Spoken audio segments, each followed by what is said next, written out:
West Coast road tripping Los Angeles Chargers arrive in Jacksonville, Florida as 2-point favorites for Saturday night football on NBC with special guest announcer Al Michaels. Initially a pick'em, the line has moved in favor of the Chargers, Kyle. Well, why do we think that is? I don't know. I feel like the Jags are a better team. I ranked them ahead of the Chargers, one spot ahead of. Oh no, excuse me. I actually ranked the Chargers one spot. Oh, you coward! You coward! I mean, the Chargers have been better as of late. Not elite by any means, but in the second half of the season, they're 10th in EPA per play. On the whole of the year, they're 18th. So they were starting off much worse on offense, and then they were 8th in the past 5 weeks. But that's just getting them right in lockstep with the Jaguars, who have been good pretty much the whole year. And without Mike Williams, they're definitely just going to look like the worst version of them we've seen all year. We are still now with the regular season complete, 2 games with Justin Herbert over an 8 flat A dot, actually at or above. One of them is 8 on the dot, and none over 9. He's not throwing it deep at all with or without Mike Williams. It's by design of the offense to some extent. Williams isn't much of a separation getter. I don't think he's elite, but he is a pretty good contested catch guy. And at this point, I'd be willing to take. Injures his back every time he makes a contested catch. Yeah, of course. Again, we beg Mike Williams, land on a body part other than his back, please. But or get open. Come on. Try that out. He's always open. He's so big. He's so big. Pat, he's tall. He's very tall. You stacked 2 of me, and I still in a trench coat, and I still couldn't stop him. So he doesn't get open a ton. You're right. Separation, not his skill set. Contested catches, which not maybe the perfect pass, but at this point, I'll take anything. Just throw deep to anyone, and they're not doing it. For reference, I said Justin Herbert has 2 games with an A dot over 8, none over 9. Trevor Lawrence has 7 in 3 of those respectively. This is what a functioning offense looks like. So to me, I just find at home to the Jaguars to be a strictly better team in almost every respect than the Chargers. Wow.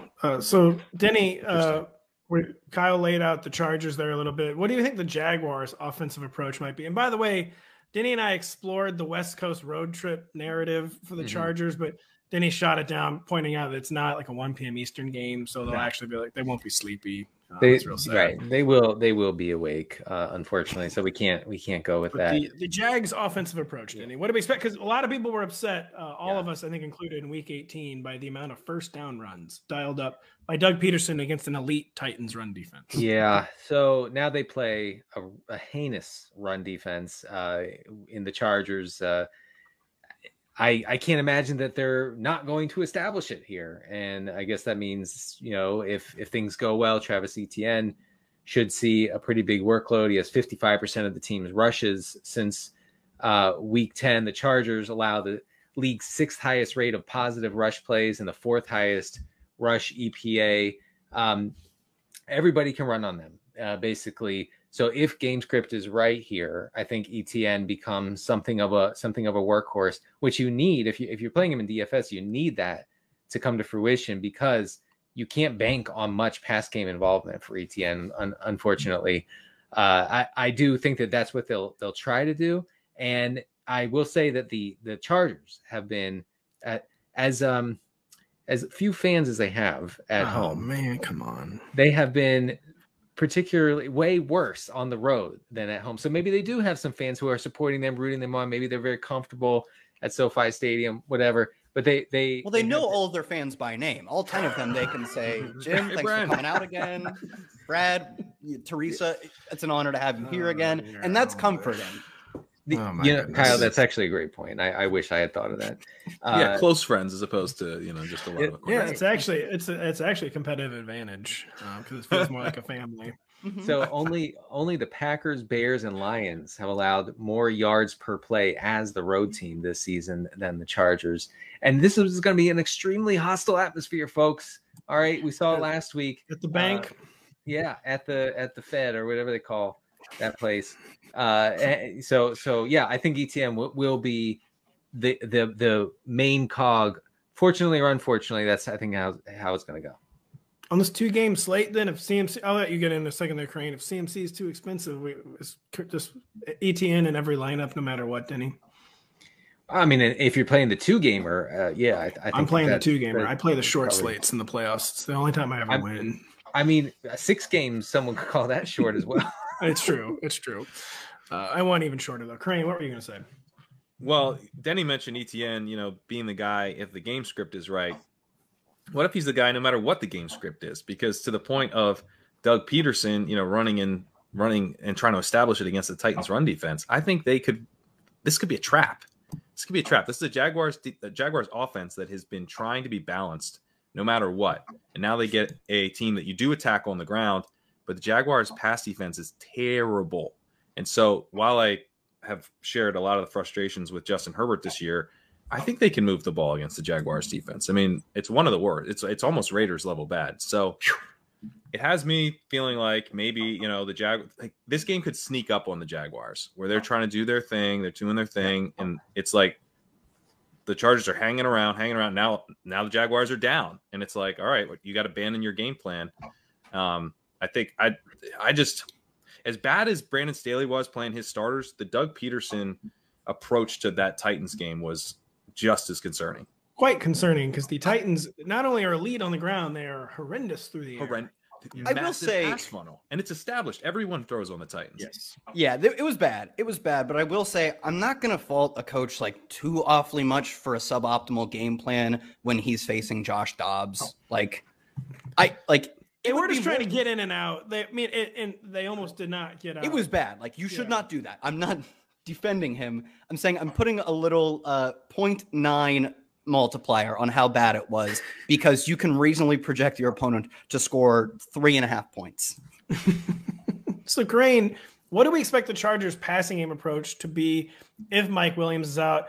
It's easy to forget just how bad the Chargers' offensive line is and how maybe that has played into just how short the average depth of target has been. Like, are we going to get is this going to be like a 10-12 Josh Palmer target type game behind Keenan Allen if Mike Williams doesn't play, or is it going to be less predictable than that? Well, I mean, I think we can count on plenty of dump offs to Austin Eckler.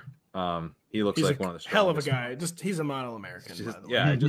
I just think he's going to have a great playoffs, and I'm rooting for him. I think he's going to have a good game this week. I mean, you look at the lack of a deep threat with Mike Williams. I mean, Josh Palmer is not exactly a scary deep threat for opposing defenses to worry about. How did Josh Palmer become the deep threat, by the way, when Mike's out? I mean, I know they don't have anyone else, but would have been Jalen Knighton, who's also a wind sprinter. I know. But not he's obviously. Torn ACL. Couldn't drop him from my dynasty team for like 2 years for some reason. Continue. No, I mean, there's moving on. You've got Keenan Allen, and obviously the Jaguars are going to know that he's going to be trying to operate in the middle of the field and draw a lot of targets. And I think he will draw a lot of targets. But I'm setting the over-under at 13.5 targets for Keenan Allen. It's a fair over-under. Actually, yeah.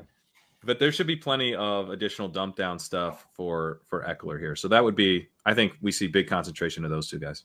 Man, Eckler going nuts would be quite, man, well, you're going to have to really pay up for who would you rather have for the wild card round for this a Saturday slate? If money were no object, Christian McCaffrey or Austin Eckler? McCaffrey still. I think McCaffrey. It's close though. It's not a bad debate. I think it's still CNC. The Seahawks have given up the highest rush EPA in the league since week 11. Yeah, but is that bad? Is that what is last? Is that come on? Yeah, that's that worse than the other ones you're saying? Highest By a lot. Wait, what did I say? I'm just you said highest. I don't know what the confusion is. No, I'm just kidding. Right. No one has been worse per EPA against the run. Yeah, come on, Kyle. Kyle, is there a way to decide between Christian Kirk and Zay Jones these days when it comes to Jags pass catchers? And is it Evan Ingram season? It's been Evan Ingram season quite frequently down the stretch. Yeah, I mean, is there a way to decide? Sure, maybe. It depends on what you're going for. In the second half of the season, it's been a very slight Zay Jones edge in terms of target share, 1%, and air yard share, 2%. Not awfully meaningful, frankly. And over the course of the year, Christian Kirk has still been significantly better. He averages more yards after the catch despite having a higher ADOT, and he has a much stronger yards per route run. The gap has narrowed over the final few games of the year of Christian Kirk versus Zay Jones, but on the whole, I still think it's Christian Kirk, though. It's not much more than a coin flip. And yeah, Evan Ingram's coasting on a 20% target share as a tight end. Fire him up. Fire him up. I think it is still Christian Kirk, by the way. Just Zay Jones could really come out playing for his guy, Derek Carr. It's a Schrodinger's Jaguars receiver situation. You don't know what it is until you observe it, and you'll be wrong no matter what. Yeah. So. Very, very true. And true. We'll be wrong about more stuff right after this. Hey, it's Matthew Berry from NBC Sports and Rotoworld.com. Just want to thank you so much for watching what you just watched, or at least being too lazy to click out of it after the autoplay just kept it going. So either way, thank you so much for just letting it scroll by your screen. And now I'd like to ask you respectfully, please subscribe to the NFL on NBC YouTube channel for the latest NFL news, fantasy headlines from Rotoworld, and betting analysis from NBC Sports Edge.